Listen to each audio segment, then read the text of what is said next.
Buenas tardes a todos. En nombre del doctor Héctor Pix Fierro, director de este instituto, les damos la bienvenida. Y en esta ocasión tenemos un tema muy importante a reflexionar y que coordinó esta mesa redonda la doctora Ingrid Brena, coordinadora del Núcleo de Estudios en Salud y Derechos Humanos del Instituto de Investigaciones Jurídicas. Y esta mesa redonda se intitula Ley de Voluntades Anticipadas del Distrito Federal. Tenemos en la mesa que se coordinó a la doctora Ingrid Brena como coordinadora del núcleo, al doctor Juan Luis González Alcántara, que fue presidente del Tribunal Superior de Justicia, del Distrito Federal, y ahorita que es magistrado de la Cuarta Sala Familiar del mismo tribunal. También tenemos a un notario, ya ven que esta ley tiene mucha participación de los notarios, y que es el notario Tomás Lozano Molina, y a la doctora Emma Verástegui, coordinadora de la Unidad de Ética Médica del Instituto Nacional de Cancerología. Entonces, sin más, yo creo que podemos pasar a la mesa, que va a ser muy interesante ya la discusión, y empezaríamos justamente con la doctora Ingrid Brena.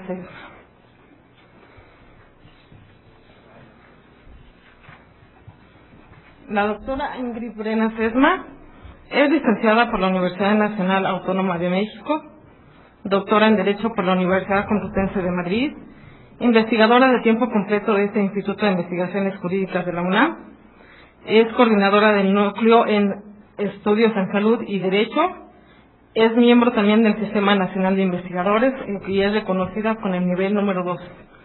También es consejera de la Comisión Nacional de Bioética y miembro del Colegio de Bioética, y tiene dentro de sus publicaciones y sus trabajos mucha bibliografía y artículos relacionados con temas justamente sobre salud, derecho y bioética. Entonces, sin más, le damos el uso de la palabra, doctora. Buenas tardes a todos ustedes, les agradezco su presencia para escuchar lo que en esta ocasión esta mesa redonda tendrá que decir sobre la Ley de Voluntad Anticipada del Distrito Federal, que apareció hace unos meses, y el reciente reglamento que apareció el 4 de abril. Todos aquellos que nos dedicamos a estos temas, la publicación de esta ley, de este reglamento, realmente nos han preocupado enormemente, y por eso en esta ocasión juristas y una doctora en medicina vamos a ver distintos aspectos de la ley que creemos que es muy importante, que deben de ser comentados y reflexionados. Lo primero que yo me pregunté es ¿qué cambios ha traído la nueva ley? Yo he manejado el tema de voluntades anticipadas desde hace algún tiempo, entonces me gustaría comentar con ustedes qué es lo que significa voluntades anticipadas dentro de la doctrina y alguna legislación extranjera.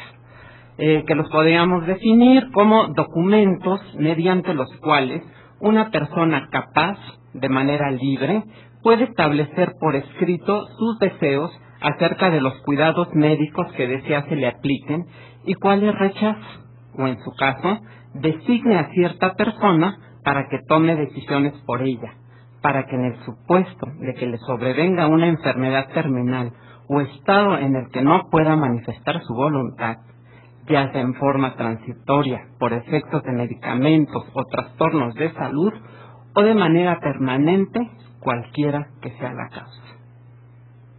El contenido de esta ley, desde luego, significa un gran avance en el respeto a la autonomía de las personas, principio de la bioética que se enfrenta al principio de autonomía. Recuerden ustedes cómo se ha ido transformando la relación médico-paciente. Durante muchos siglos estábamos acostumbrados al llamado paternalismo, que significaba que el paciente tenía una actividad realmente pasiva frente al médico, quien supuestamente en su propio beneficio era el que tomaba todas las decisiones, siempre pensando en lo más benéfico para el paciente. Sin embargo, esta relación que fue muy estrecha, el médico y el paciente luchaban frente a la enfermedad, frente al dolor, pero ¿qué ha pasado con las épocas actuales de los grandes hospitales? Se ha deshumanizado la relación médico-paciente. Y entonces empiezan las suspicacias de que si realmente el médico está haciendo algo por mí, o hay un médico que me trata un pedacito del cuerpo, otro médico que me trata otro pedacito del cuerpo, y se ha roto esta relación médico-paciente que existía, y ahora tenemos una confrontación. Los derechos, se habla mucho de los derechos del paciente y se habla mucho de los derechos del médico. Tenemos pues que ahora están confrontados el médico y el paciente, y además ha habido las teorías de un liberalismo que implica que el paciente debe de tener autonomía, o sea, él debe de poder decidir con su médico, él debe decidir qué tipo de tratamientos quiere que se le apliquen, cuáles no, quiere ser partícipe en todas las decisiones médicas. En mi concepto, y ya lo veremos más tarde, creo que ninguna de estas dos posiciones deben de ser totales, sino que se debe de buscar una mediación según el caso en cada una de las situaciones.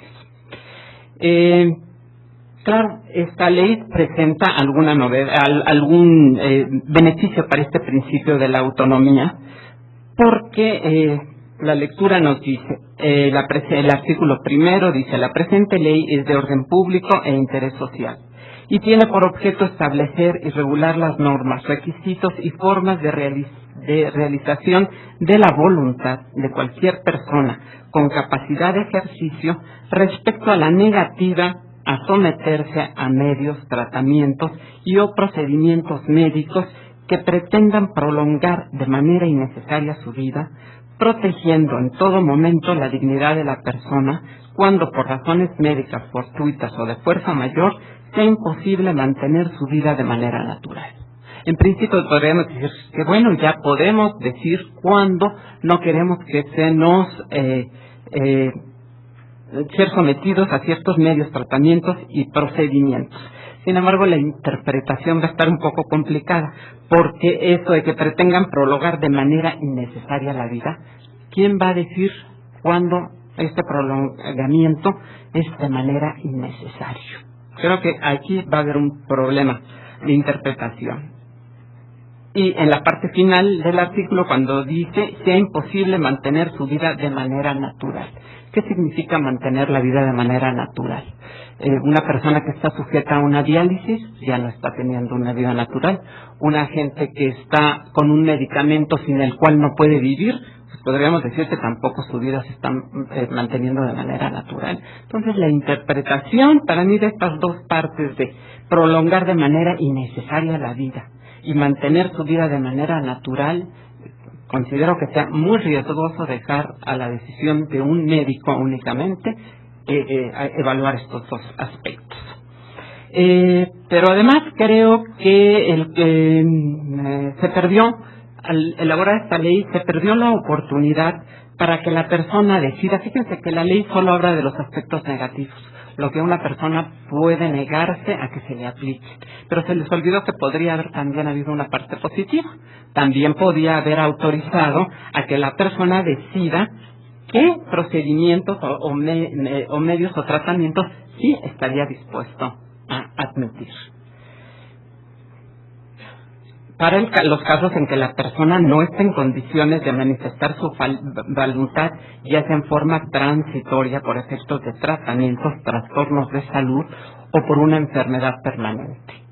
Desde luego, el artículo 2 nos queda clarísimo que la eutanasia no está permitida, ya que dice: la aplicación de las disposiciones establecidas en la presente ley son relativas a la voluntad anticipada de la persona en materia de ortotanasia y no permite ni faculta bajo ninguna circunstancia la realización de conductas que tengan como consecuencia el acortamiento intencional de la vida. Entonces, eso ya nos queda claro. Pues creo que además hay muchas situaciones en que la persona puede estar en una situación transitoria de incapacidad, y esto debe de tomarse en cuenta. Por ejemplo, una persona que está sujeta a sedantes, pues no puede tomar una decisión una persona que está en un coma, no por eso vamos a poder declarar su incapacidad jurídica en términos jurídicos, pero sí no tiene en determinados momentos capacidad de manifestar su voluntad. Entonces, en todas estas situaciones, y no únicamente a los enfermos terminales, se les podría aplicar estas disposiciones anticipadas de voluntad. Este es mi primer comentario de que creo que la ley se quedó corta y que se perdió la oportunidad para incluir la facultad de que una persona pueda decidir qué tratamiento sí podría aceptar en un determinado caso. Otro punto que considero importante relevar, desde luego no voy a hacer comentario artículo por artículo, sino a grandes rasgos lo que consideré que era más relevante en esta nueva ley. Respecto a la autonomía personal, las voluntades anticipadas son esencialmente una manifestación de la autonomía personal. Mediante estas manifestaciones, el paciente se transforma en actor de las decisiones médicas que le atañen, tomando en cuenta sus intereses directos, pues en definitiva son los pacientes quienes soportan los costos físicos, psicológicos y económicos de la actuación médica. Sin embargo, vamos a ver lo que dice el artículo 7 y el artículo 19. El artículo 7 dice: el documento de voluntad anticipada podrá suscribirlo 1. Cualquier persona con capacidad de ejercicio. 2. Cualquier enfermo en etapa terminal médicamente diagnosticado como tal. Pero no sé por qué lo pusieron en rubros distintos, porque cualquier enfermo en etapa terminal también debe de tener capacidad de ejercicio. Entonces no tendría por qué haberse hecho esta decisión. Pero lo que nos sorprende mucho es, dice, los familiares y personas señaladas en los términos y supuestos de la presente ley, cuando el enfermo en etapa terminal se encuentre de manera inequívoca impedido para manifestar por sí mismo su voluntad. El artículo 19 nos dicen quiénes son estas personas, el o la cónyuge, los concubinarios, la concubina, y bueno, establece todo un orden. Y yo me pregunto, ¿desde cuándo una persona puede manifestar la voluntad de otra persona? Si se supone que la manifestación de la voluntad es la expresión de nuestra autonomía. Aquí hubo una confusión de lo que debe de ser manifestación anticipada de voluntad de lo que es una autorización. Entiendo que los parientes puedan dar autorizaciones, pero la manifestación solo la puede manifestar la persona en ejercicio de su autonomía.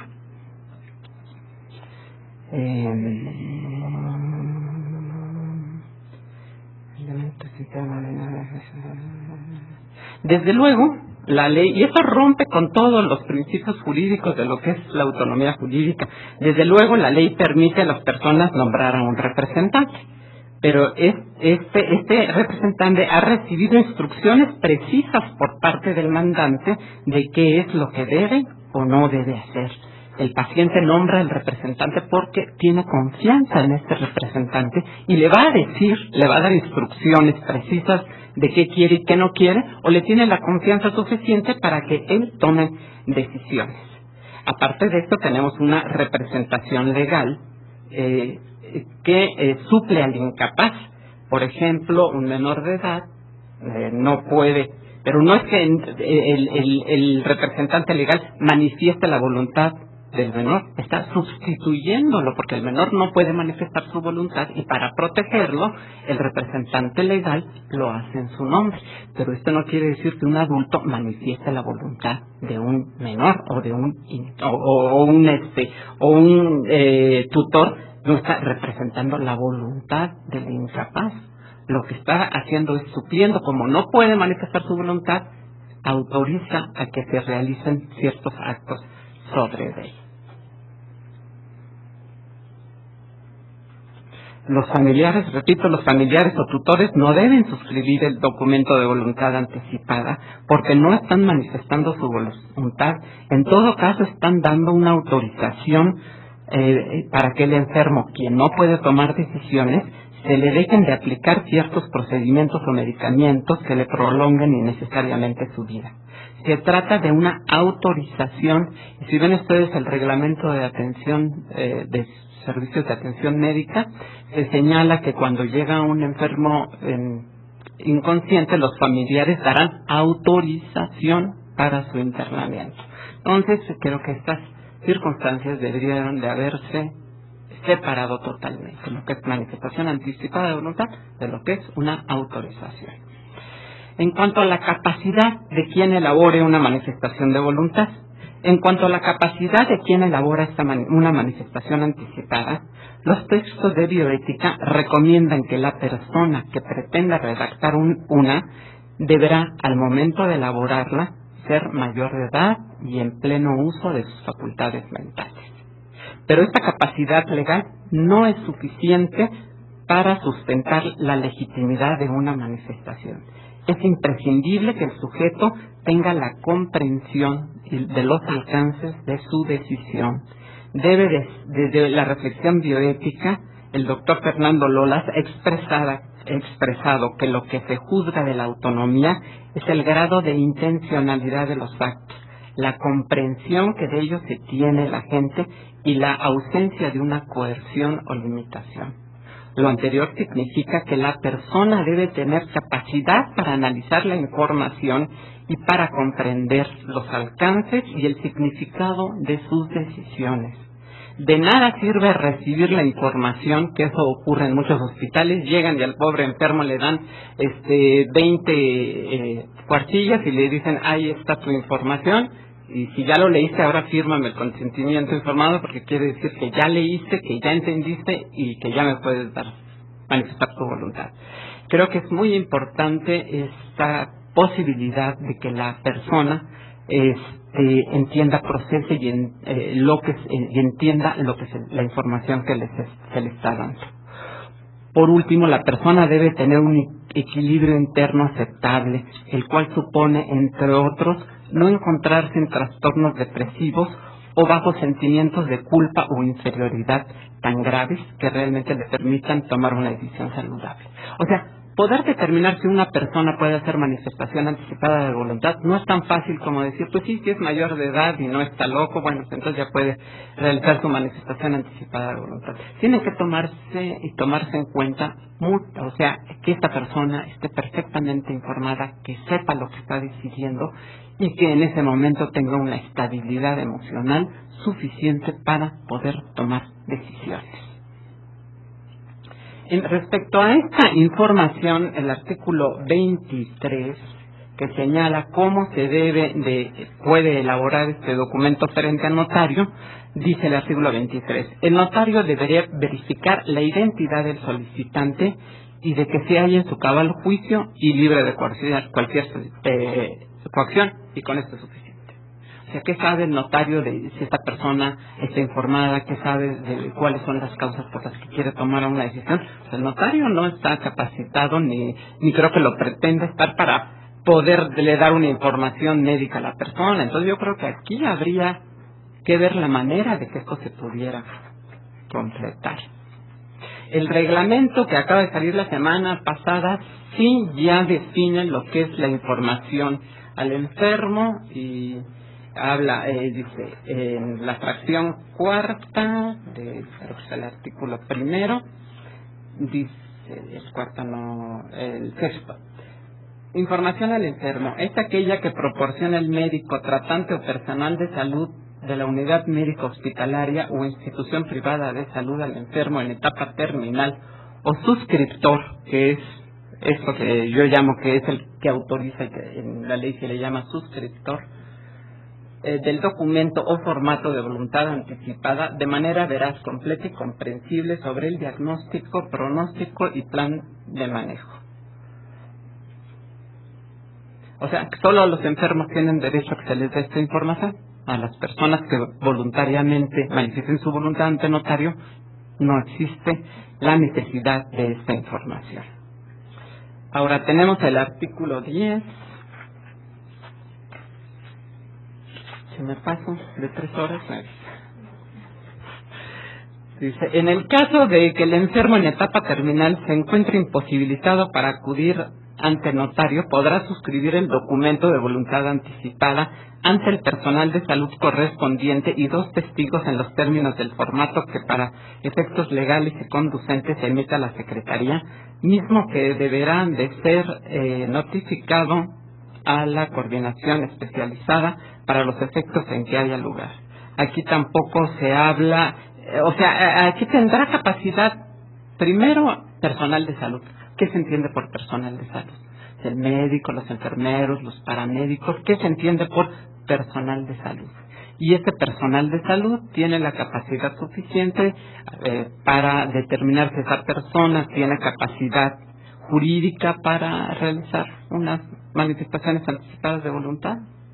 Bueno, te los dejo también. Deberá, desde luego, corroborar la edad del paciente, su capacidad y lucidez mental. Pero creo que es muy ambiguo esto del personal de salud correspondiente. Respecto a la capacidad, se habla de los menores de 16 años.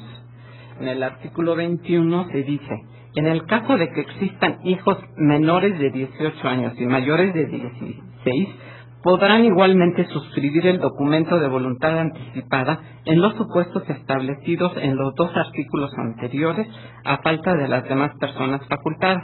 Los artículos anteriores hablan de los familiares. Y entonces, quiere decir que los menores de 16 años o mayores de 18 años que no tengan familia, únicamente los que no tengan familia, son los que pueden suscribir este documento. Y habla de hijos menores. Si no tienen familia, pues no los podemos considerar hijos de nadie, ¿verdad? Pero además, el artículo 23 del reglamento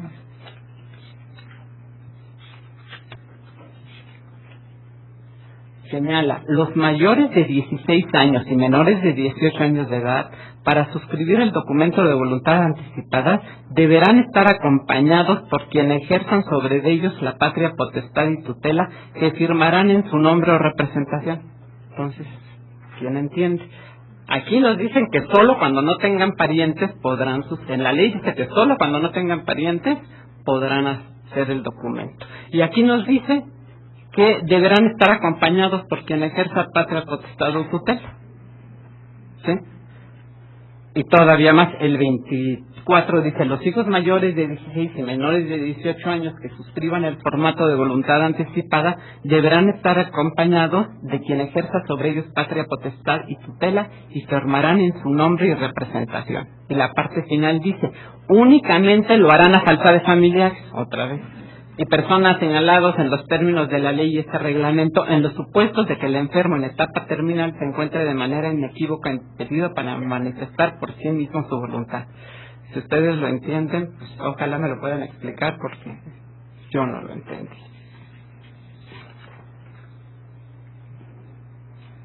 ¿Cuánto tiempo? 3 minutos más. Bueno.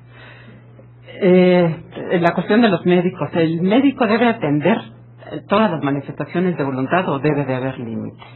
El artículo 1 de la ley, ya lo he comentado, es prolongar de manera innecesaria la vida cuando sea imposible mantenerla de manera natural. ¿A quién corresponde decidir qué se entiende por estos términos? El contenido de las manifestaciones anticipadas de voluntad deberá de ser acatado por el personal médico, quien está obligado en los términos de la declaración. Sin embargo, no hay que olvidar la existencia de códigos de conducta y el régimen jurídico sobre la buena práctica médica, los cuales podrían limitar o al menos matizar los alcances de estos documentos. También debe tomarse en cuenta las circunstancias especiales de cada caso para determinar los alcances de las manifestaciones anticipadas de voluntad.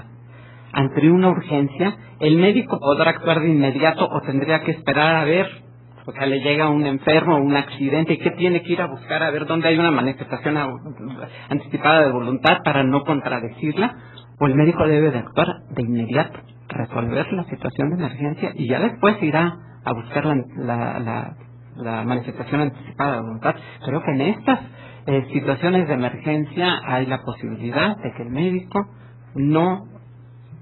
al no saber si existen o no manifestaciones de voluntad, pues tome las medidas que considere necesarias. Otro problema es cuando los deseos de la persona fueron manifestados y expresados mucho tiempo atrás ante un notario, por lo que es probable que haya modificaciones terapéuticas, nuevos procedimientos. Entonces, ¿serán válidas? ¿Qué hace un médico frente a una voluntad anticipada que fue redactada hace 5 años? Cuando de 5 años para acá pudieron haber muchísimos cambios en los procedimientos médicos. ¿Debe de aceptarla o debe de utilizar su buen criterio de médico para tomar una decisión? Ya nada más voy a comentar el artículo 6, que se me hace también muy peligroso, porque se refiere a la voluntad de los médicos, a la responsabilidad de los médicos. Dice: la aplicación de las disposiciones establecidas en la presente ley no exime de responsabilidades, sean de naturaleza civil o penal o administrativa, a quienes intervengan en su realización si no cumplen en los términos de esta ley. Ningún solicitante profesional o personal de salud que haya actuado en concordancia con las disposiciones establecidas en la presente ley estará sujeto a responsabilidad civil, penal o administrativa. Esto quiere decir que exime es muy fácil para un médico decir: no, pues aquí hubo una manifestación anticipada de voluntad, yo no tenía nada que hacer. Creo que conviene recordar un poco que todas las voluntades anticipadas, el Living Will, fueron elaborados por asociaciones de médicos precisamente para eludir la responsabilidad de los médicos. Entonces hay que tomar en cuenta hasta qué punto estas manifestaciones anticipadas de la voluntad realmente se han hecho con el objeto de respetar la voluntad de las personas, o, como lo leo en este artículo 6, para eludir, se le presenta al enfermo terminal la manifestación anticipada de voluntad y el médico dice: yo me lavo las manos porque ya el enfermo dijo que lo que quería y yo ya no tengo ninguna otra responsabilidad. Creo que yo confío mucho en la presencia de comités hospitalarios de bioética que puedan intervenir en estos casos, que no quede todo en manos del médico ni quede todo en manos del paciente. Creo que los comités hospitalarios de bioética podrían ayudar para decidir cuándo realmente un enfermo es terminal, cuándo se le debe de presentar la posibilidad de elaborar una manifestación anticipada de voluntad, porque creo que sería gravísimo llegar con un enfermo y decirle: te tengo una buena noticia, ya puedes elaborar tu manifestación anticipada de voluntad, ¿verdad? Pues con eso le estamos diciendo que es un enfermo terminal. Entonces, creo que todo esto es necesario que se reflexione más. Como conclusión, pues creo que sí se hizo un gran esfuerzo por parte de los partidos políticos por llegar a un acuerdo entre ellos, pero creo que más bien fue una mediación de tipo político, que realmente el interés de sacar un documento que reúna las características mínimas exigidas internacionalmente para estos documentos de manifestación de voluntad. Yo termino por decir que creo que, además de otras muchas cosas, como meter al Ministerio Público, que se me hace que va a complicar mucho la situación, creo que realmente esta ley se hizo con muchos ruidos y son pocas las nueces que nos dan. Muchas gracias.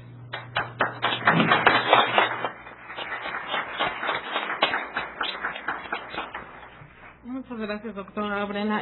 Como habrán visto ahorita ya en sus lugares, dejamos papeletitas para preguntas y respuestas. Entonces, si quieren ir elaborándolas para irlas pasando a los ponentes en una forma consecutiva y ellos puedan tener tiempo para preparar sus respuestas adecuadamente. Bueno, entonces, ahorita ya para la discusión tendríamos las palabras de los comentarios del notario público número 10, licenciado Tomás Lozano Molina, y realmente su experiencia ya como notario ahorita nos puede explicar un poquito más esta fase tan importante que señala la ley de su participación.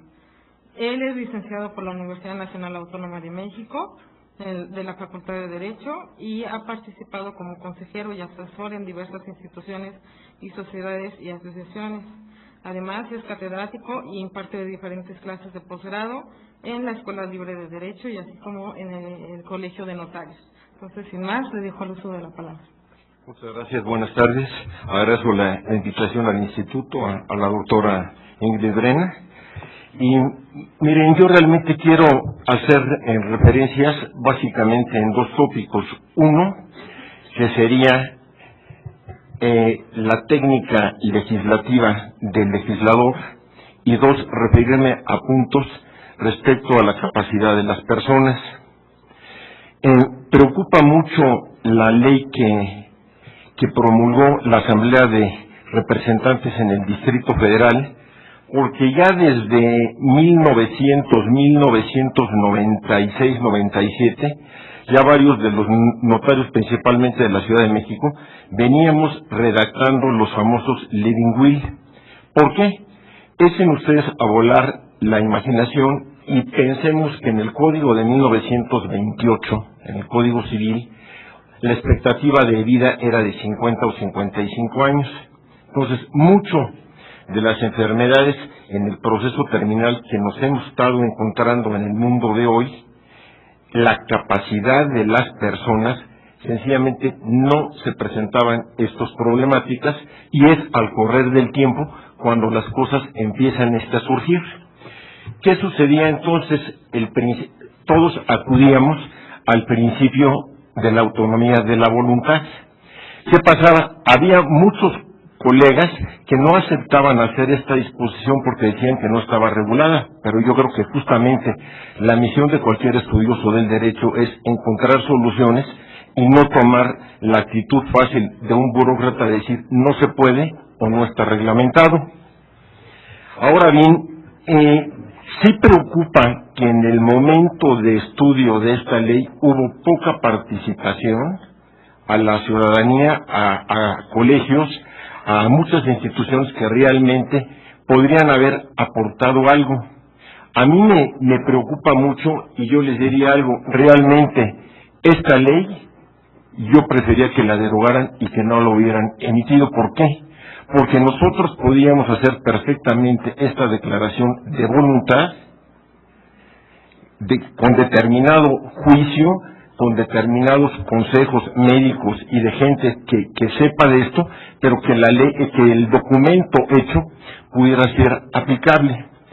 Piensen ustedes que esta ley contiene 47 artículos, y es a donde entro a lo que es la técnica legislativa.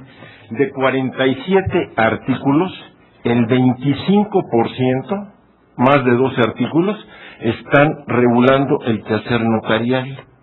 ¿Qué quiere decir esto? Que el legislador no sabe lo que hace porque hay una ley especial que nos rige.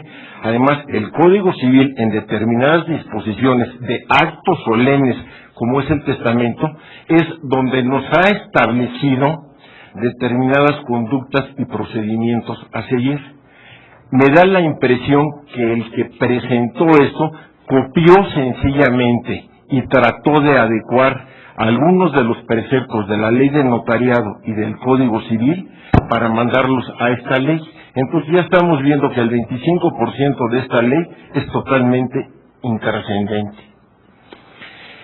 Si se fijan ustedes, esto ya viene desde tiempo atrás, el sistema legislativo ha cambiado porque ahora, influenciados aquí por los vecinos del norte, ya partimos siempre de lo que es una definición para efectos de la ley. Y pensemos que nosotros no estamos en el sistema sajón, sino que contamos con ordenamientos como es el Código Civil, que tienen ya determinadas normas que me van a establecer para el procedimiento de lo que es una declaración de voluntad. Yo no tengo en otro ordenamiento que está recalcando lo que ya una disposición general me está dando. Y entonces vemos, y nos vamos a encontrar otra vez en el ordenamiento, que hay otra vez una serie de repeticiones y confusiones que son verdaderamente de dar pena. A mí me preocupó mucho y comentaba aquí con la doctora cuando iban a promulgar esta ley, es decir, es una barbaridad como con la reforma que hicieron a la tutela cautelar, que al fin y al cabo viene a relacionarse en cierta manera con esta materia, porque realmente no están dando una verdadera solución y están equiparando cosas con otras que no vienen al caso. Ellos partieron en principio, si se fijan ustedes, porque aún dentro de las definiciones, lo único que la ley en el artículo 2 me define es el documento de voluntad anticipada y se refiere al documento notarial.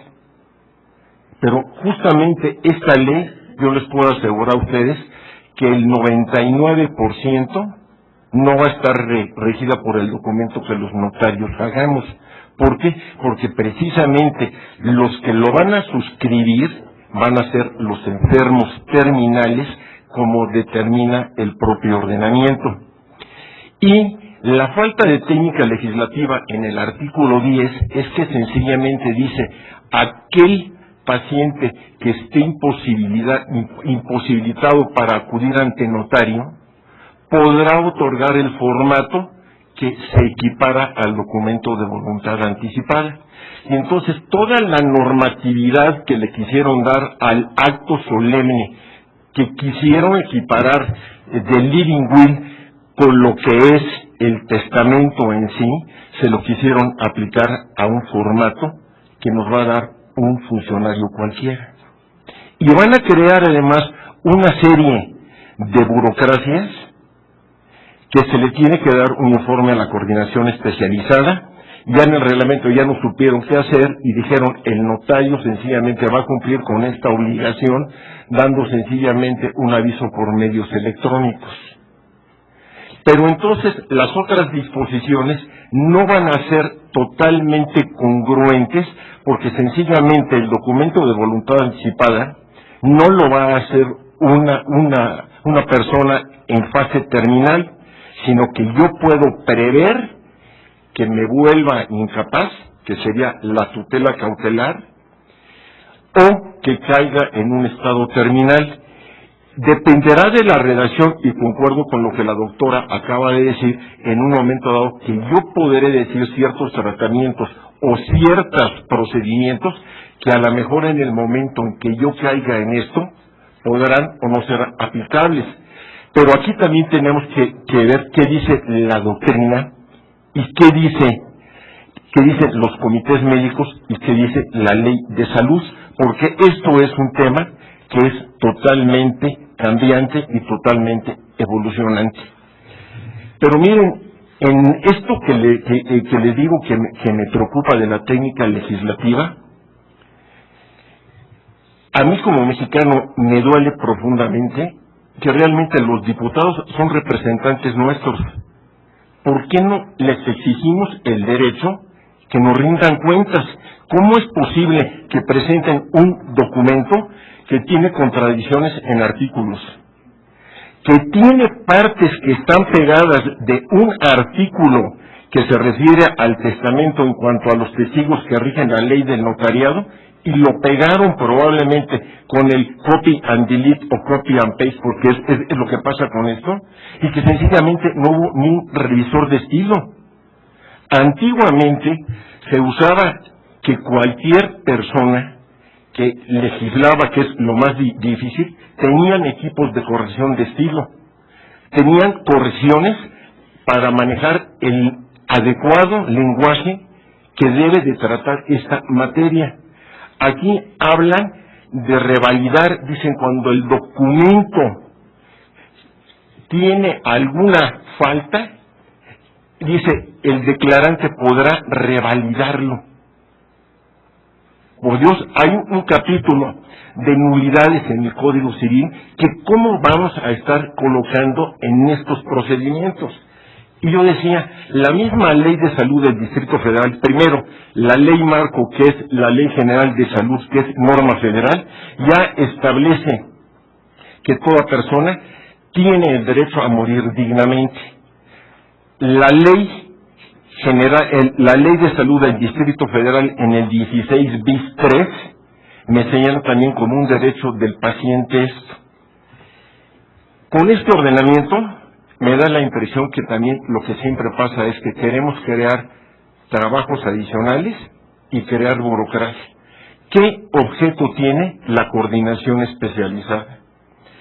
Yo como notario hago el documento como les dije, doy el aviso electrónico y después de dar el aviso electrónico, ellos se supone que le tienen que avisar al Ministerio Público. ¿Para qué va a intervenir el Ministerio Público si yo todavía estoy capaz y no estoy en una enfermedad terminal? Entonces, revolvieron totalmente los aspectos y yo considero que lo que tenían que haber hecho es, por un lado, que decir, una cosa es el documento notarial que cualquier persona capaz puede hacer constar ante el fedatario y que puede que surta efectos o puede que no surte efectos. ¿Por qué? Porque yo puedo morir sin pasar por una fase de enfermedad terminal, que es la que me domina, que es la que tiene que tener una persona cuando tiene una expectativa de vida de 6 meses.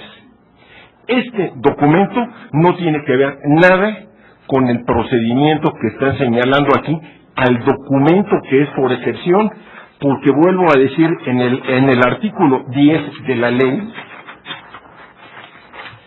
dice, en caso de que el enfermo en etapa terminal se encuentre imposibilitado para acudir ante notario, podrá suscribir el documento.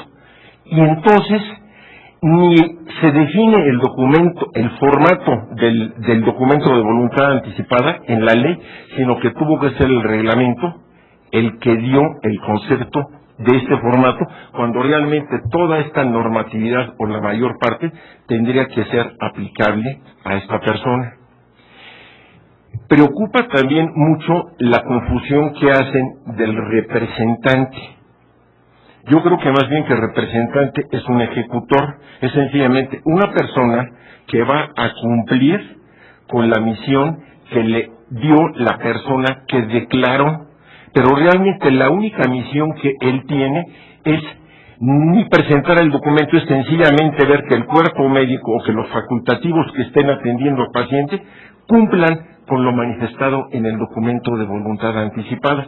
Pero aquí, en la ley, vuelven a señalar 40 cosas que copiaron de la albacea del tutor, que es sencillamente cuándo puedo aceptar el cargo, cuándo no puedo aceptar el cargo, cuándo me puedo excusar del cargo, cuando la ley, además, con una enorme falta de técnica legislativa, me dice, el carácter de representante es, en primer lugar, es gratuito y es voluntario. Yo lo puedo aceptar o no lo puedo aceptar. ¿Para qué me colocan entonces artículos después todo el procedimiento que tengo que ir para excusarme y que tengo que ir todavía a un juez con intervención del Ministerio Público? ¿Qué es lo que pasó, señores? Que nuestros diputados no leyeron y no entendieron esto. Y lo más grave, y me duele como mexicano, esto demuestra la mediocridad con la que estamos viviendo. Queremos un país patito cuando es un mundo globalizado en el que tenemos una competencia feroz de India, de China y de otros países. ¿Y nosotros qué? Nos estamos peleando sencillamente por cosas políticas y entonces te toca a ti que te aprobemos esto y sencillamente hasta con dispensa de lectura. Es verdaderamente penoso. Decía que en la segunda parte quería referirme brevemente a lo que es la capacidad. La ley no llega a distinguir bien y es un verdadero problema que nosotros tenemos en cuanto a capacidad, porque fíjense ustedes, equiparan, como indebidamente señaló la doctora, que la autorización es una declaración de voluntad cuando es una mera autorización, pero sin embargo, ¿qué es lo que va a pasar y cómo vamos a determinar la capacidad de esta persona que yo sí le hubiera dedicado algunos artículos, o en este ordenamiento o en el Código Civil?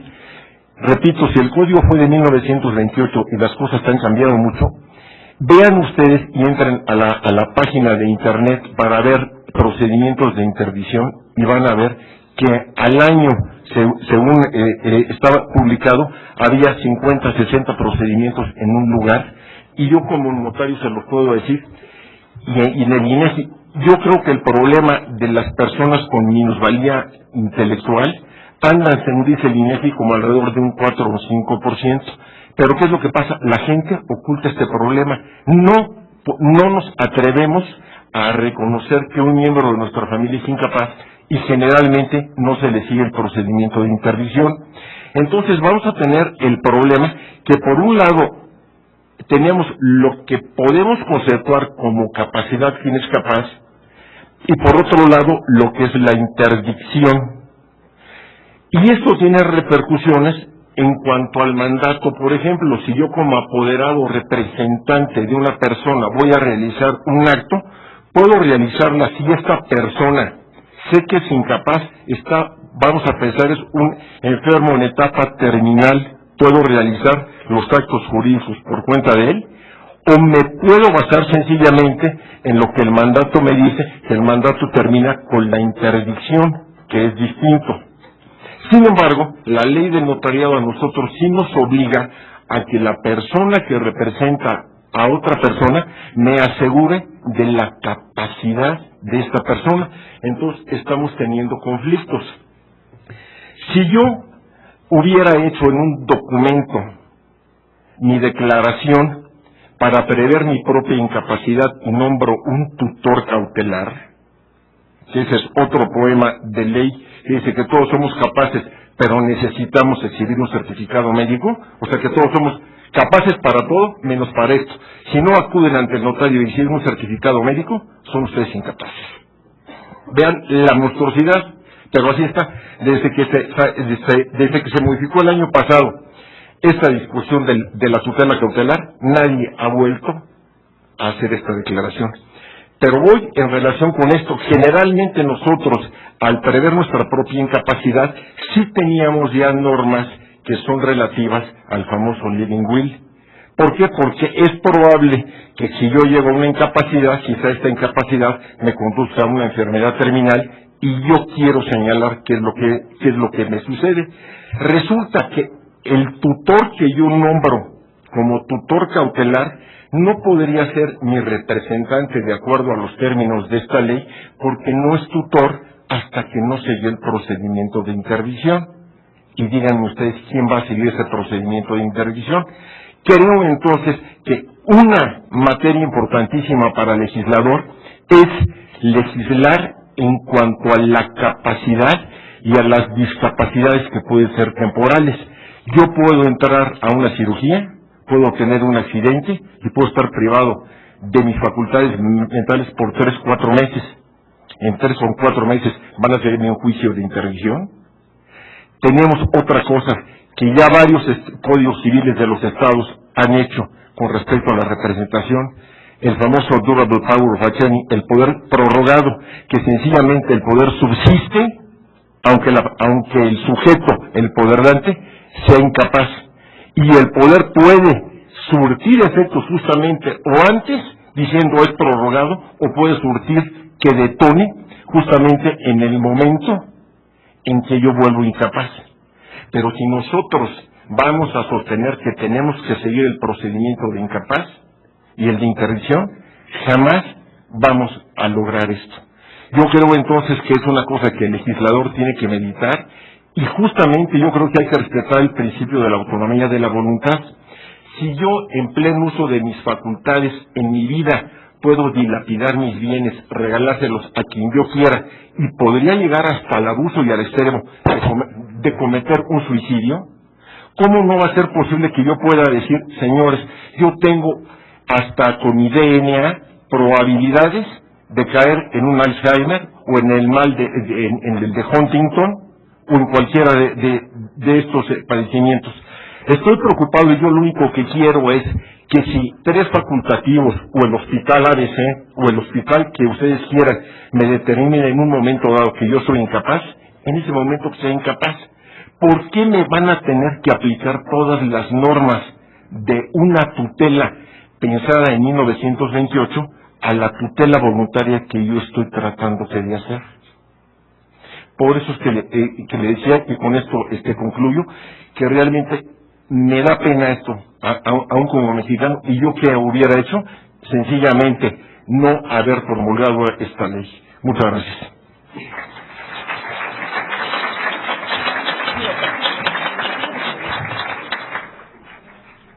Muchas gracias. Les recuerdo pasar sus preguntas para ir contestándolas adecuadamente.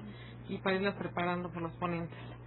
Le pediría entonces al doctor Juan Luis González Alcántara, que ha sido, ahorita es magistrado del Tribunal Superior de Justicia de una sala familiar, que nos explique o nos dé los puntos de vista sobre esta ley y sobre el reglamento que se publicó.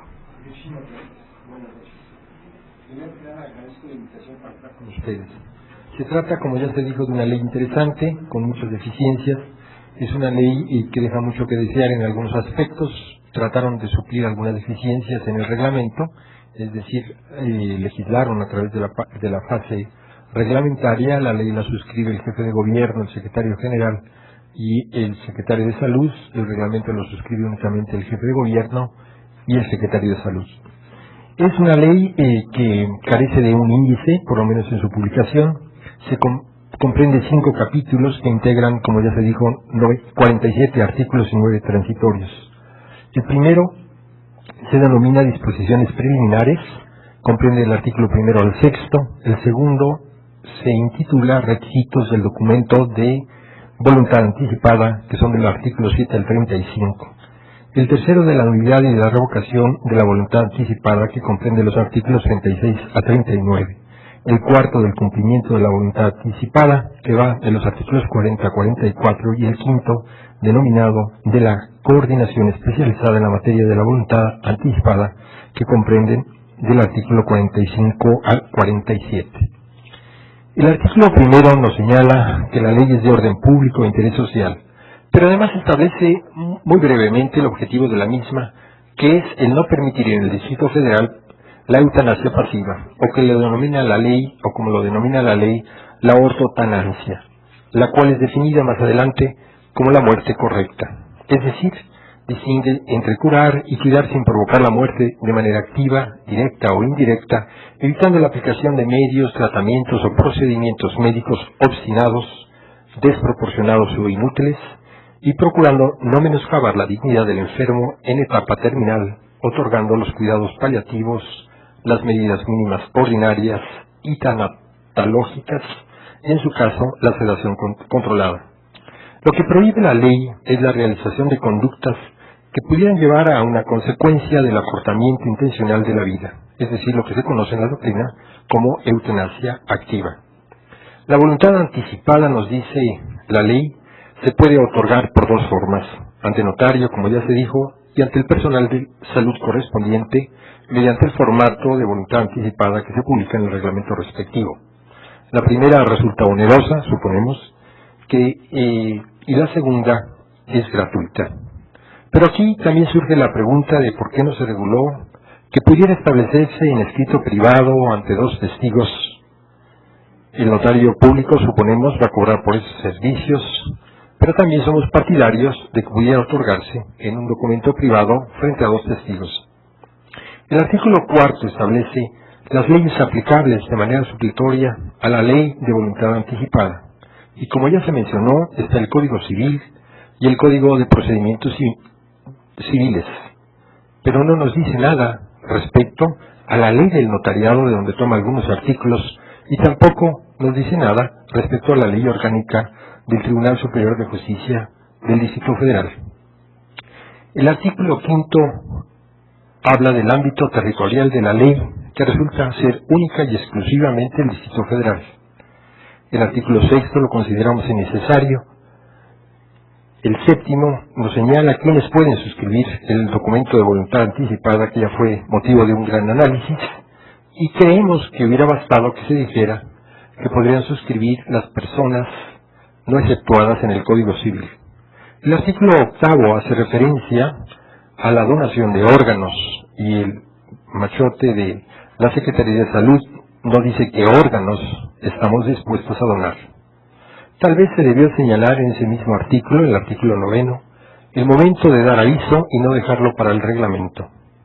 El artículo 12 establece quiénes no podrán ser testigos con toda la deficiencia que ya se mencionó, y también somos de la opinión que es incorrecto relevar a los familiares de la posibilidad de atestiguar el acto de voluntad del enfermo terminal, toda vez que ellos son quienes están más cercanos la mayoría de las veces al paciente y son también los que más veracidad pueden darle al acto por corroborar tanto respecto a la validez del mismo como a la identidad del enfermo. El artículo 13 señala a las personas que no pueden ser representantes. Nos señala el artículo 17 las obligaciones del representante, el 18 las causas por las que termina el cargo de representante. Y opinamos que todas estas cuestiones podrían haberse suprimido refiriéndolas al Código Civil para el Distrito Federal en tratándose de albaceas, pero como no sucedió, esto es y ha sido motivo de una crítica larga. También se habla de que no podrán ser testigos los servidores públicos. El artículo 19 señala a los familiares que podrán suscribir el documento de voluntad anticipada y establece un orden que es necesario observar. Nos extraña que hayan sido excluidos los abuelos en ambas líneas. El artículo 20 señala que cuando el enfermo terminal sea un menor de edad o incapaz, podrá suscribir el documento de voluntad anticipada a los padres o adoptantes, los familiares o quienes ejerzan la patria potestad del menor, o los hermanos mayores de edad, etc. Aquí creemos que también se comete un error, pues la fracción primera distingue a los padres de los adoptantes, cosa que ya quedó superada en el Código Civil. El artículo 23 señala que el notario deberá verificar la identidad del solicitante y también que se halle en su cabal juicio y libre de cualquier coacción, ya que es válida aquella crítica de que los notarios no siempre tienen el conocimiento para determinar el estado de la persona que comparece ante ellos. No se establece la forma en que deberá el notario, por lo tanto, verificar tales requisitos.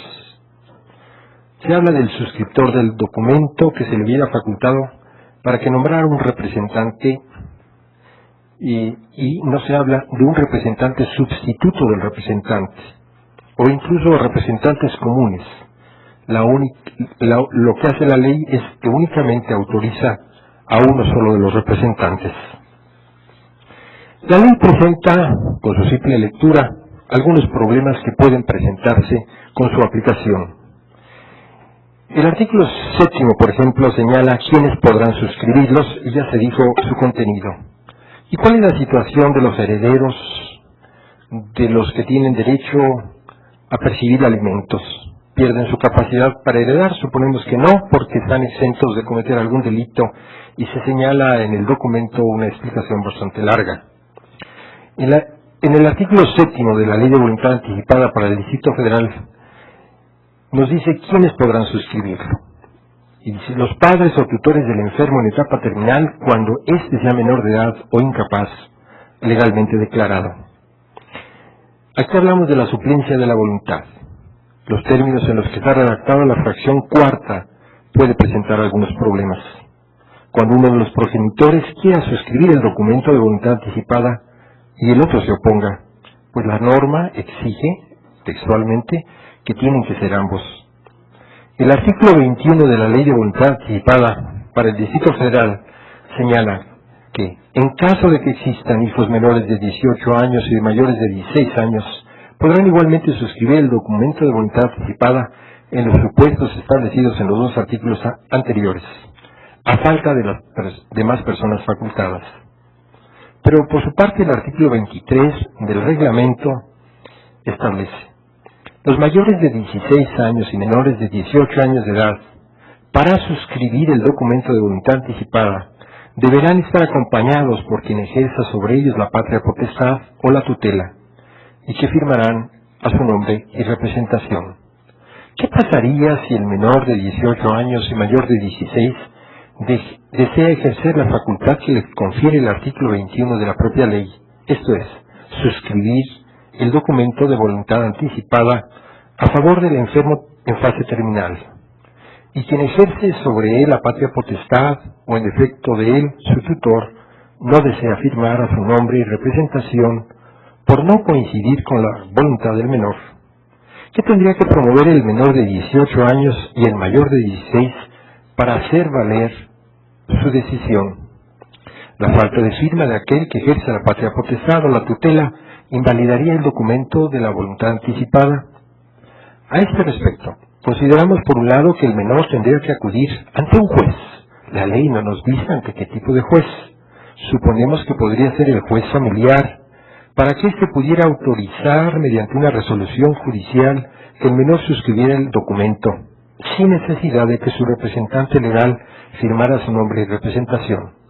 Sin embargo, por otro lado, estimamos que el menor carece de capacidad para suscribir el documento de voluntad anticipada, razón por la cual le falta la firma del representante legal, y eso sí la invalidaría, es decir, invalidaría la suscripción del documento firmado únicamente por el menor. El artículo 19 de la Ley de Voluntad Anticipada señala: podrá suscribir el documento de voluntad anticipada en los términos establecidos por la fracción tercera del artículo 7º de la presente ley, por orden subsecuente y a falta de el o la cónyuge, el concubinario, la concubina o el conviviente, etc. Este precepto exige un orden que inexorablemente se debe de observar, así como cuando el enfermo en estado terminal sea el cónyuge, el concubinario o el conviviente. Necesariamente quien debe de suscribir el documento de voluntad anticipada tendría que ser el cónyuge, la concubina, el conviviente, los hijos mayores de edad, los padres, los nietos mayores de edad, los hermanos mayores de edad o emancipados, y si estos no quieren autorizar, no lo podría suscribir ningún otro pariente, pues el legislador claramente estableció una prelación.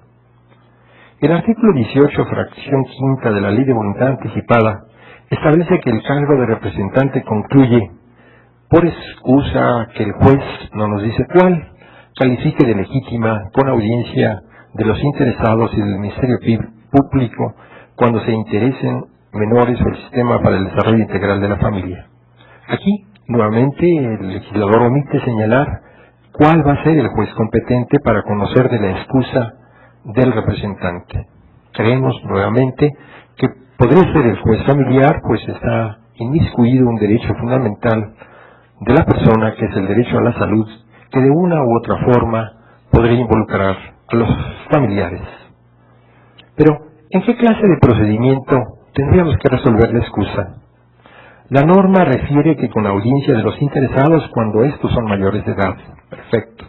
Queremos entender que debe de ventilarse en un procedimiento especial hasta en tanto no se reforme la ley para efecto de que se precise dicha circunstancia, por el interés que reviste el enfermo en etapa terminal.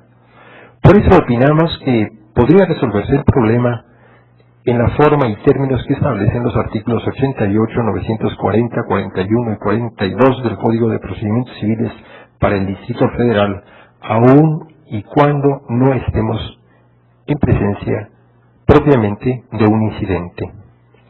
La Ley de Voluntad Anticipada para el Distrito Federal, en su capítulo tercero, denominado de la nulidad y de la revocación de la voluntad anticipada, también es omisa en establecer el procedimiento que debe de tramitarse para el caso de que se ponga en duda la validez o incluso el contenido del documento de voluntad anticipada. Por su parte, el artículo 32 del reglamento establece: en caso de controversia, objeción institucional, médica o familiar sobre la validez o el contenido del documento o del formato de voluntad anticipada, se suspenderá su cumplimiento hasta que el juez, tampoco nos dice cuál, o autoridad competente, tampoco nos dice cuál, resuelva. Ante este escenario, nos preguntamos: ¿en qué procedimiento deberá ventilarse la inexistencia, la nulidad o la ineficacia del documento de voluntad anticipada? ¿Qué autoridad será la competente para conocer sobre la inexistencia, sobre la nulidad o ineficacia de la voluntad anticipada? Una posible primera interrogante y una respuesta a ella, consideramos que debe tramitarse bajo las reglas de las controversias del orden familiar por ciertas razones, como podría ser la economía procesal, la rapidez del procedimiento, la ausencia de formalismos, por citar algunas. La respuesta a la segunda interrogante, opinamos, podría ser también ante el juez familiar por las siguientes razones: porque se trata de cuestiones que interesan a la familia y porque está obligado a actuar el juez de lo familiar de oficio y nos exigen las formalidades en el procedimiento civil. Muchas gracias por permitirnos compartir estas reflexiones.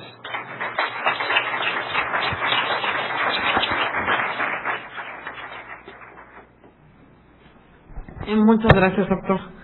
Bueno, entonces tendríamos el turno ahorita de escuchar los comentarios de la doctora Emma Libertad Verástegui Avilés. Ella es coordinadora de la Unidad de Ética Clínica del Instituto Nacional de Cancerología y su formación se complementa justamente con esos temas porque es médica. Tiene la maestría en biomédicas, tiene el doctorado en ciencias biomédicas, postdoctorado en inmunología básica, postdoctorado en inmunología clínica y en tumoral, y sus estudios los realizó postdoctorado en Pensilvania, Estados Unidos. También tiene una formación en ética clínica. Entonces, su currículum la verdad es bastante amplio, entonces yo creo que es preferible escuchar sus comentarios para ganar un poquito de tiempo, y tenemos para la sesión de preguntas un tiempo considerable. Muchas gracias, doctora, y gracias a los organizadores de esta mesa. Mi participación aquí, la doctora Brena me pidió que fuera el punto de vista médico, y lo que les traigo a presentar a ustedes es justamente la visión que tenemos los médicos, algunos médicos del Instituto Nacional de Cancerología, que vemos pacientes crónicos, pacientes graves y pacientes terminales. La interpretación de estas diapositivas, de este trabajo que les voy a presentar, es mi interpretación, aunque los pacientes son pacientes de cancerología. Y he elegido presentar algunas fotografías que ilustran algunos de los puntos que quiero enfatizar. Todas ellas son de pacientes del instituto, todos ellos nos dieron permiso, sabían para qué estábamos tomando estas fotografías y accedieron a que se presentaran estas fotografías. Entonces, si me pasa la siguiente, por favor.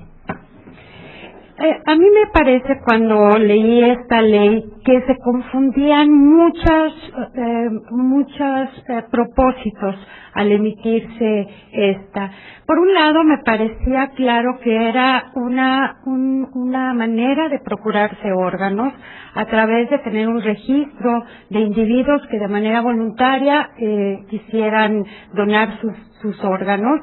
También toca el tema de lo que pudiera suceder cuando existe algún accidente o algún evento agudo que hiciera que un paciente estuviera en una situación terminal, como por ejemplo que tuviera un accidente vascular cerebral o que tuviera un accidente automovilístico que lo llevara a tener una muerte cerebral. Y lo más complicado de todo esto, a mí me parece lo que concierne a las enfermedades crónicas, a las enfermedades degenerativas y a lo que sucede cuando, que por edad, muchas veces se ha decidido no recibir un tratamiento médico. Entonces, para estructurar un poco lo que les quería decir y darle voz a los pacientes de cancerología, hicimos un pequeño trabajo haciendo una encuesta con 60 pacientes al azar que son pacientes de cancerología y que estaban en diferentes circunstancias. Algunos de ellos llegaron a cuidados inmediatos, atención inmediata, en situaciones graves, en situaciones terminales. Algunos otros eran pacientes del servicio hospice, que es un servicio que atiende a aquellos individuos que no tienen tratamiento curativo y que se les da paliación para los síntomas. Algunos otros estaban en la consulta, esperando a consulta, y todos eran pacientes graves.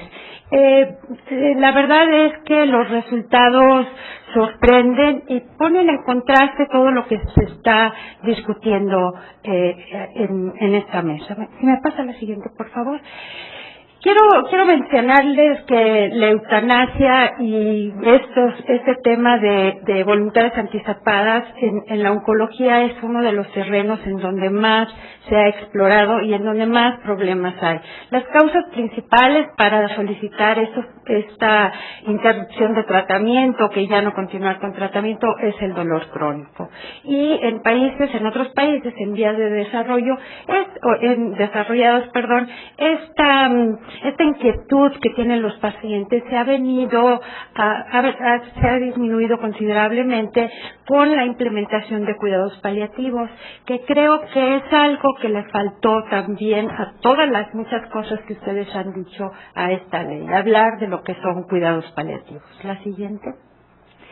Quisiera decirles que nos estamos enfrentando, hablan de notarios y de a dónde va a ir, si va a ir al juez de lo familiar, etcétera, pero un paciente promedio que acude a un instituto o a un hospital federal o un hospital del Distrito Federal es un paciente pobre, muy, muy pobre. La mayor parte de ellos ganan menos de 2 salarios mínimos y eso los pone en una situación de vulnerabilidad importante. La siguiente,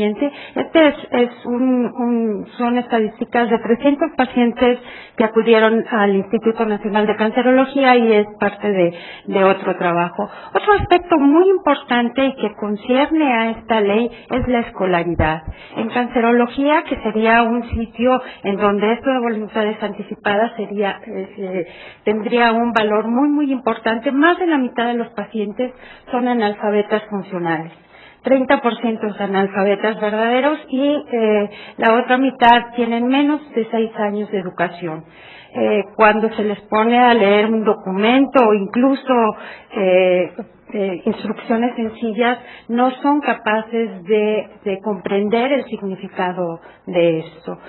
Probablemente en hospitales privados sea diferente, pero no creo que sea muy diferente en otros hospitales públicos, tanto a nivel en el Distrito Federal como a nivel nacional. La siguiente, por favor. Otra cosa que llama la atención es la ocupación. Por la condición de los pacientes, obviamente, que tienen cáncer, que están enfermos, que están recibiendo tratamiento, la mayor parte de ellos no tienen un empleo formal, de manera que esto los hace muy frágiles económicamente y esto arrastra también a las familias. Las posibilidades que estos pacientes vayan a un notario, busquen una asesoría para tener una voluntad anticipada, la creo desde este momento, antes de que les presente lo que han respondido los pacientes, lo creo muy difícil de que se lleve a cabo. La siguiente, por favor. En cuanto a la percepción de la enfermedad, perdón que no se ve muy bien la gráfica, y esto es parte de la encuesta que hicimos, todos los pacientes, aún en las condiciones como ven el paciente que está en la diapositiva, piensan que van a vencer el cáncer.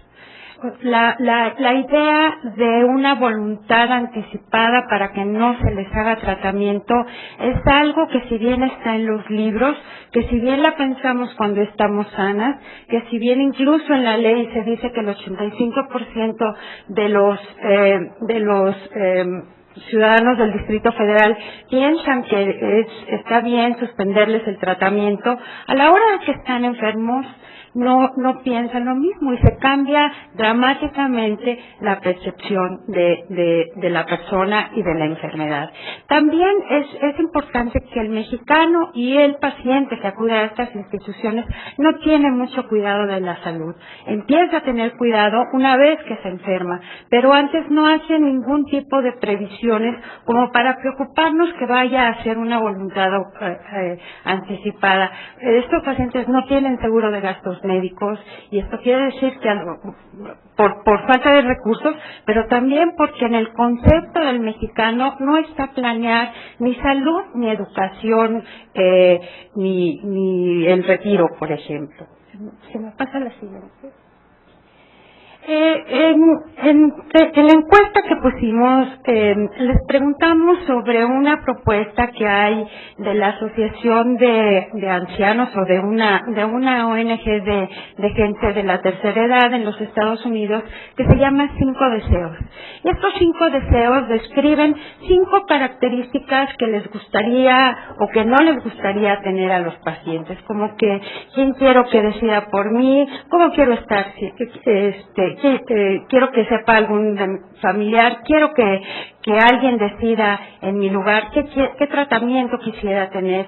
Y esta fue la parte del cuestionario que más fácilmente entendieron nuestros pacientes y que más fácilmente aceptaron entendieron el concepto de lo que les estábamos pidiendo, ¿sí? Ellos quieren decir, ya que están enfermos, cómo quieren tratarse, cómo no quieren tratarse, qué quieren que se les da en este momento. Pero, si me pasa la siguiente, por favor. Cuando les preguntamos que si sabían que era un testamento de vida, pues la mayor parte de los pacientes entrevistados nos dijeron que sí. Cuando les preguntamos que si sabían que era una voluntad anticipada, también nos contestaron un porcentaje importante que sí. No ahondamos en el concepto que tienen los pacientes de voluntad anticipada o testamento de vida, pero muy probablemente muchos de ellos no sepan en realidad a qué se refiere eso y confundan lo que es testamento de vida como el testamento para dar bienes, pero eso es algo que lo pensamos ya que revisamos los resultados y no lo clarificamos de manera específica. Si me pasa la siguiente, por favor. Cuando les preguntamos que si habían platicado con sus familiares acerca de su enfermedad, todos los pacientes nos dijeron que sí. Cuando les preguntamos que si habían hecho algo o que si habían planeado algo después de platicarlo, pues la mayor parte nos dijeron que no. Entonces, es este concepto un poquito mágico que tenemos de la enfermedad, los pacientes, que sí platicamos, sí ahora si me enfermo me puedes dar esto, pero en realidad no tomamos ninguna acción como esto de tener una voluntad anticipada. La siguiente, esta paciente llegó a cuidados terminales, a atención inmediata hace un par de días y bueno, pues no tenía un testamento de vida, no tenía una voluntad anticipada, obviamente. Cuando se pregunta acerca de los deseos o que si ha tenido que ha platicado con algún miembro de la familia, pues aquí ya se habló de la capacidad. No, está bien.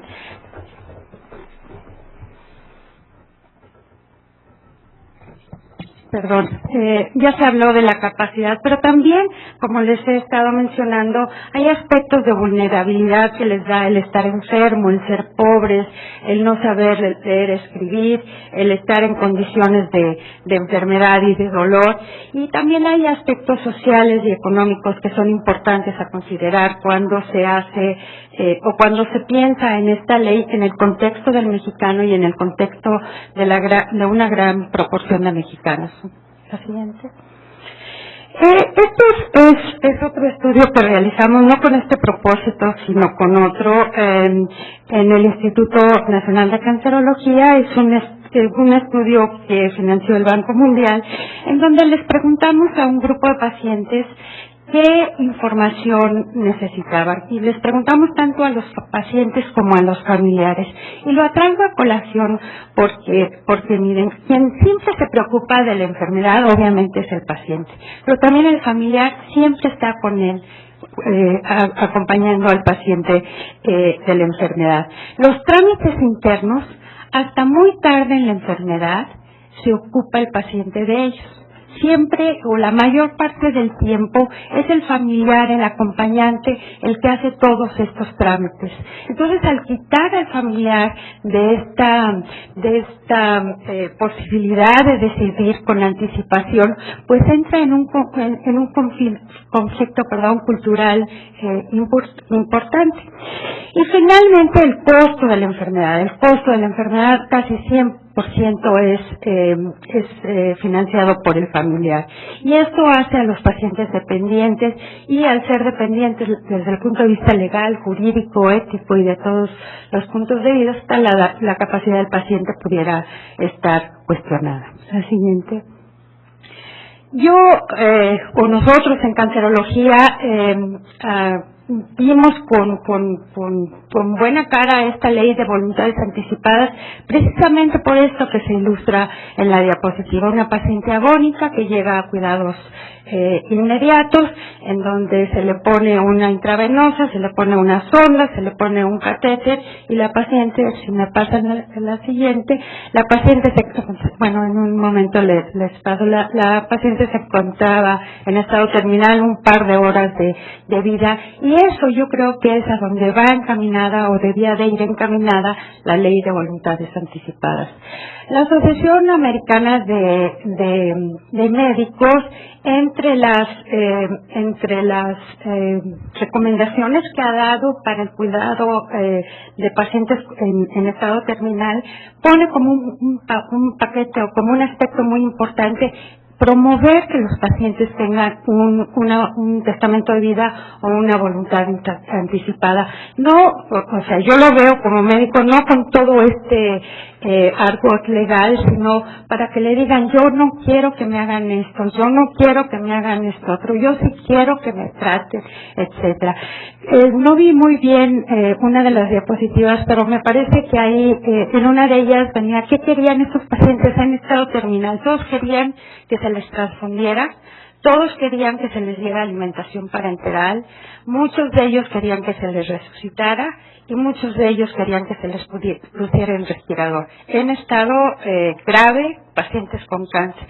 Entonces, es muy difícil la mentalidad del mexicano y no se consideraron, a mi juicio, aspectos prácticos, diarios de lo que es la práctica clínica, la práctica médica en un hospital en donde la mayor parte de nuestros pacientes son pacientes con muy bajo nivel cultural y económico. La siguiente.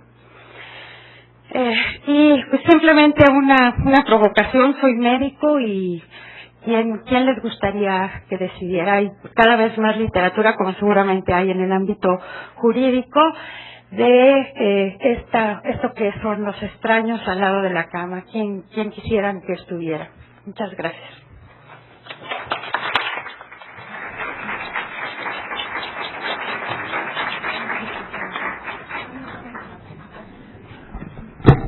Bueno, después de tan interesantes comentarios, nos gustaría ahorita, en el mismo orden que se presentaron las ponencias, en los comentarios, dar respuesta a las preguntas que ustedes han planteado. Los doctores tendrán la oportunidad de, agrupar las preguntas o dar respuesta a cada una de ellas. Doctora, por favor, le pediría entonces.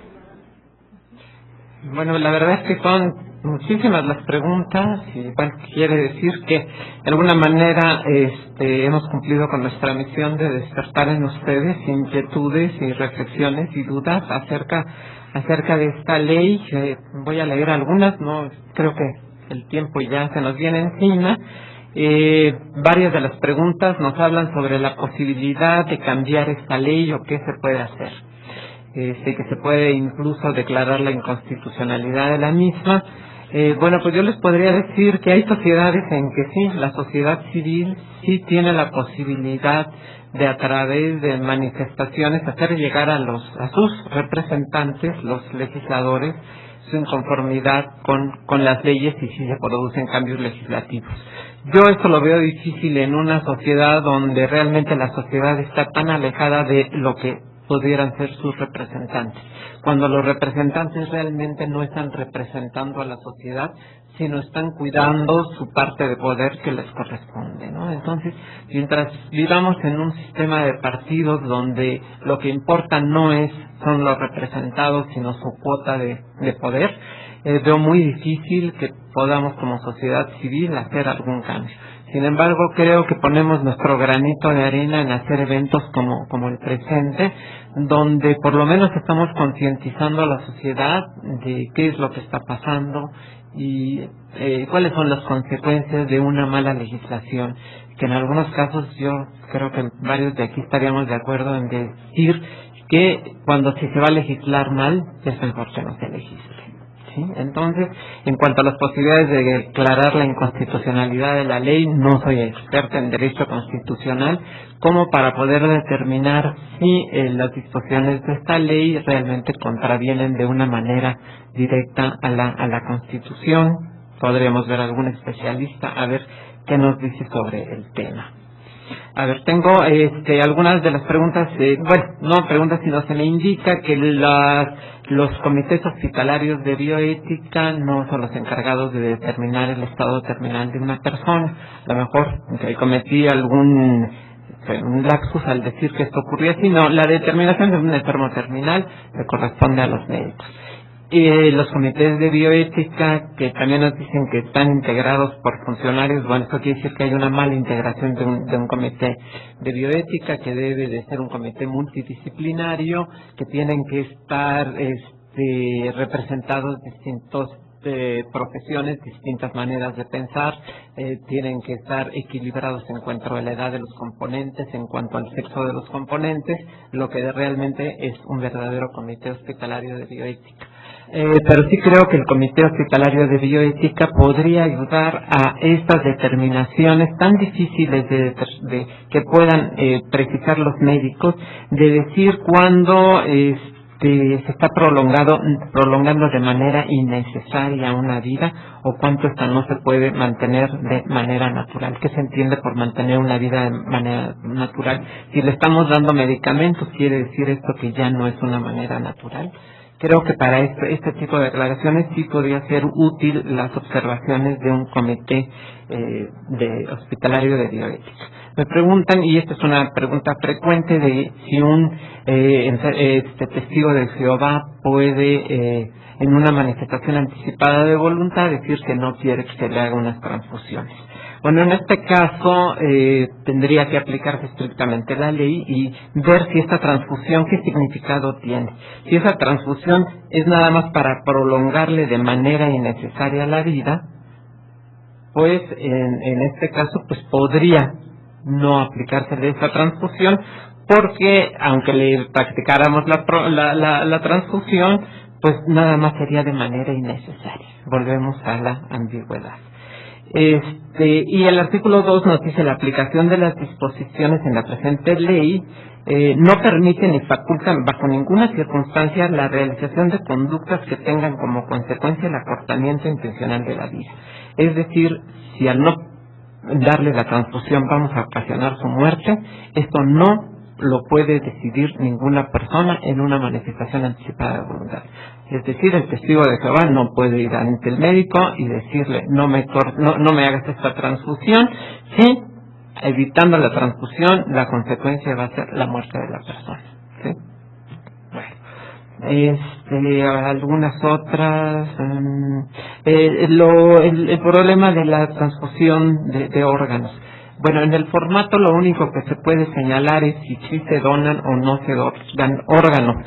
Realmente las autoridades hospitalarias no son las indicadas para seguir adelante con los procedimientos de trasplantes de órganos. Por eso existe la Ley General de Salud, que se establece como competencia de la Federación únicamente el trasplante de órganos y tejido. Por eso es que está reglamentada en la Ley General de Salud y hay un reglamento especial. En todo caso, la disposición de sí o no en el formato no tendría ninguna validez si no se llenara el formato ya elaborado por Senata. O sea, todo lo que es transfusión de órganos le corresponde a la Federación, que puede delegar en algún momento algunas funciones en los centros estatales de trasplantes de órganos, pero todos tienen que estar coordinados por el Centro Nacional de Trasplantes, y que ellos tienen un formato especial que sería el válido para hacer esta disposición de órganos, que no nada más es un sí o un no, sino qué órganos sí, qué órganos no, para trasplante de enfermos o para investigación. Todo esto tendría en todo caso que aclararse. Entonces, otra cuestión también que me llama la atención es esto de la sedación. Se habla de que solo se permite la sedación controlada. yo carecía de conocimientos de saber qué es esta sedación controlada, y es decir, hasta un determinado punto, porque una sedación posterior podría ocasionar la muerte. Esto significa que alguien que tenga un padecimiento terrible y que necesite una sedación profunda, pues no la va a poder obtener, porque la ley dice que solo va a poder tener sedación controlada. Entonces, pues no se le va a evitar el sufrimiento, porque no se está permitiendo una sedación profunda. Y bueno, creo que ya no quiero excederme, porque todavía los otros ponentes tienen más preguntas. En varias de las preguntas, aparentemente que no fui claro, porque me cuestionan si realmente lo que yo estoy es en contra de que haya estas disposiciones anticipadas. Por supuesto que estoy en favor de las disposiciones anticipadas. Como recordarán, en parte de la primera parte de mi ponencia, yo dije y sostuve que desde los 1995-96 he venido realizando estos actos, porque estoy totalmente convencido que es un derecho que tenemos. A lo que me refería, y agradezco a quien me lo dijo, está bien, la ley se abroga, no se deroga. Yo decía sencillamente por técnica legislativa, si de hecho procede la reforma, bienvenida. Yo creo que se puede legislar en una forma adecuada, sobre todo para poder resolver los problemas que tenemos. Otra de las preguntas es relativa a si se puede aplicar las declaraciones anticipadas en hospitales federales. Esta es una de las polémicas que surgió, porque para variar estamos peleados entre el gobierno del DF con el gobierno de la Federación, y entonces existe este problema. Yo creo que en los términos que está redactada la ley, lo habíamos discutido en otro foro, sí se puede, dado que el mismo artículo 7 dice que la ley se aplicará dentro del territorio de la Ciudad de México. Aunque el hospital sea federal, podría aplicarse a mi manera de ver.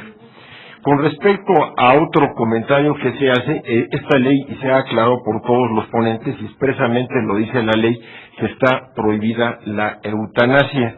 Lo que pasa es que la ley denomina ortotanasia, que equivale a la eutanasia pasiva, que sencillamente es el bien morir, ayudarnos a morir con dignidad, que tampoco sería la distanasia, que es lo que está prohibido, que es sencillamente el ensañamiento que dice el propio legislador, que es el ensañamiento terapéutico, en definición, aunque en otros de las disposiciones dice que es el ensañamiento médico.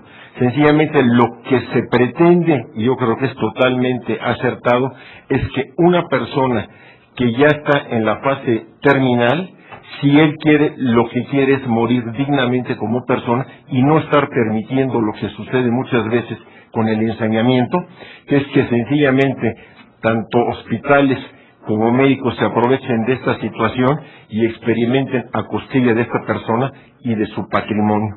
Por eso en doctrina muchas veces se dice que parte de los procedimientos como la sedación y todo esto tienen que ser medidas ordinarias, y ahí es donde se distingue de las extraordinarias, y aquí está donde vamos a ver cómo con el correr del tiempo y del lugar podemos ver lo que una práctica puede ser ordinaria en determinada población, en otra será extraordinaria. ¿Por qué? Porque sencillamente si yo me voy a un lugar recóndito, a lo mejor que no tengo todo lo que tiene el Instituto de Cancerología o de Oncología, y no le podré aplicar un procedimiento que ahí puede ser ordinario y en otro lado puede ser extraordinario. Muchas gracias. Doctor González Alcántara, por favor. Gracias. Y estos temas los hemos tratado la doctora Brena y el maestro Lozano. Desde hace mucho tiempo hemos platicado sobre estos temas. Quizás 20, 25 años que venimos discutiendo sobre cuestiones de estas, precisamente con Guillermo Flores Margalán, un viejo maestro de la Facultad de Derecho, investigador emérito, y una persona que tenía la preocupación por su origen holandés. Él había nacido en Holanda, de lo que estaba sucediendo en Holanda. Discutimos cuando en 1993 el Parlamento holandés aprobó la eutanasia activa, y bueno, esto creó una gran confusión y un gran problema en México. Este tema lo hemos discutido con los propios legisladores, y los legisladores, pues, en parte hubo varios proyectos de ley, algunos se retiraron, otros avanzaron, y en esa negociación política, pues, quedó el documento que actualmente tenemos. A mí me preguntan si vale la pena conservarlo o sería mucho mejor crear una nueva ley. Yo creo que se puede modificar, se puede rectificar, a veces es más fácil tirar y construir y edificar una nueva disposición. El señor notario nos decía que con un par de artículos que hubiéramos agregado al Código Civil hubiéramos resuelto este problema, y la doctora Ingrid Brena nos decía que pues con el reglamento tratábamos de reparar las omisiones de la propia ley. Yo creo que valdría la pena que participáramos todos en una discusión un poco mayor y presentar alguna propuesta a través de algún diputado, porque me preguntan que a qué instancia correspondería esa modificación. El derecho de iniciativa solamente lo tiene el jefe de gobierno y cualquier diputado podría presentar esa propuesta.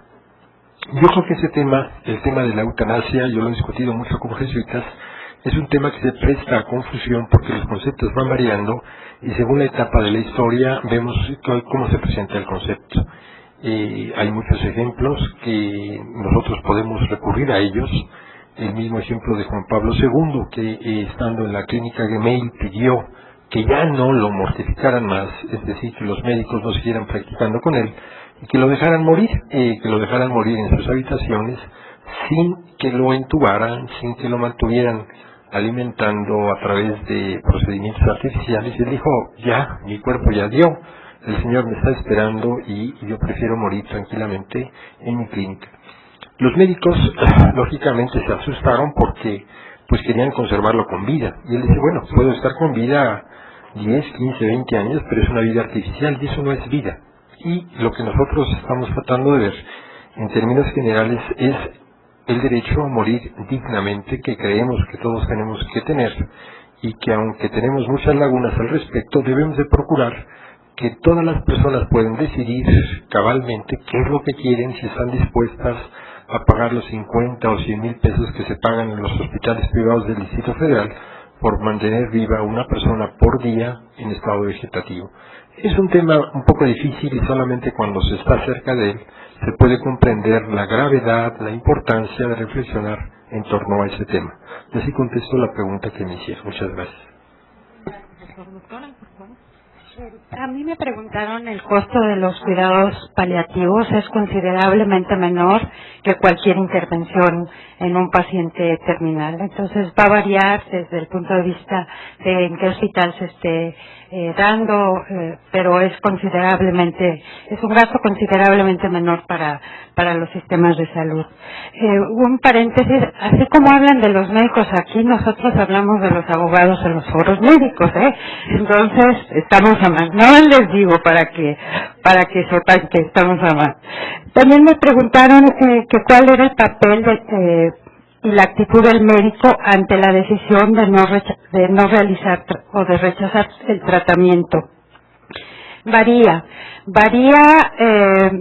dependiendo del tipo de pacientes. Yo puedo decir pero que en general es mala. Yo creo que es mala.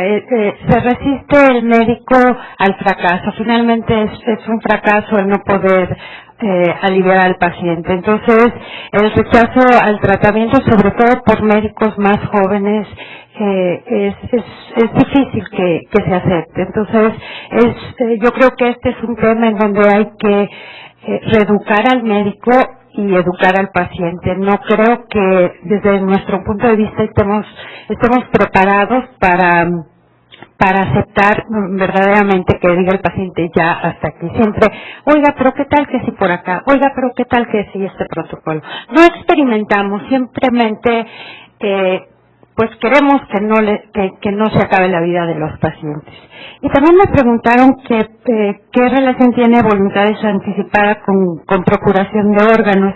No, yo me expresé mal. Yo Yo lo que quise decir es que el contexto de voluntad anticipada podría variar según el tipo de pacientes que se trate, que podrían ser pacientes que tengan muerte cerebral por un accidente en donde posiblemente sea muy importante la donación de órganos, pero en pacientes graves, crónicos, con cáncer, obviamente ese no es un tema de discusión. Simplemente que parte de esta ley también abarca aquellos pacientes que están descerebrados, que están con un accidente automovilístico o qué sé yo, para desconectarlos, y ese es el caso que conforme a toda la legislación ellos serían los candidatos a donar los órganos, pero no se relaciona con nada, es aparte.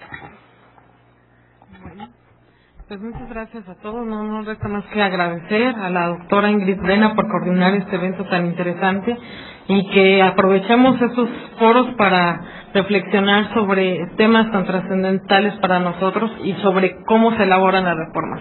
Muchas gracias a todos por su asistencia.